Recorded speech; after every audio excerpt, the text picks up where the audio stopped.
Bora Song is celebrating Islam's holiest month as best she can. But COVID-19 and South Korea don't make it easy. During Ramadan, Bora fasts while she works all day. Her job connects South Korea to Islamic countries, providing business consultation services and lessons in both Korean and Arabic.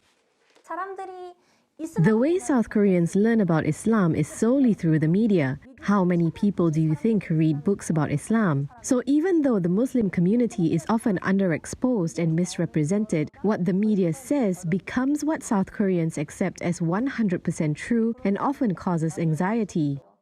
There are many challenges, Bora says, which result in negative stereotypes and prejudice. But she remains hopeful. It's a sentiment shared by some scholars. In terms of what the community is going through right now, I think we can say the community is going through a period of transition between something that was considered extremely foreign to something that's slowly coming into the mainstream of society. But I think it's going to take a lot of time and a lot of effort from all sides for that attitude to really change and become much more positive. Bora converted to Islam in 2007 after taking an interest in the religion's history and the Arabic language. She is one of an estimated 150,000 Muslim worshippers in South Korea. That's 0.3% of the population in a predominantly Christian and Confucian society. Since the 1990s, migrant workers from majority Muslim countries have settled here, helping to bridge the gap in a rapidly aging workforce. And before the coronavirus, South Korea also focused on Muslim-friendly tourism.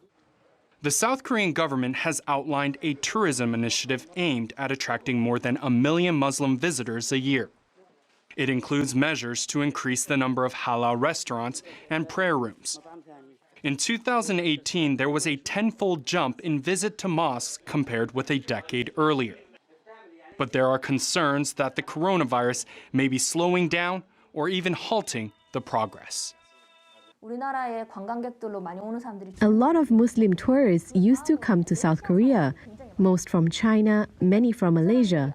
But since these people are no longer visiting, we're seeing fewer women with hijabs on the street, and halal-type businesses are disappearing. Back in 2018, there was a backlash against refugees from Yemen, which analysts suggest may have been driven by Islamophobia. More recently, there was opposition to the construction of a mosque in the southern city of Daegu. Despite this, Bora is determined to do everything she can to change public perception and bridge the two cultures. Not only for Muslims, but for South Korea. Joseph Kim for TRT World, Seoul.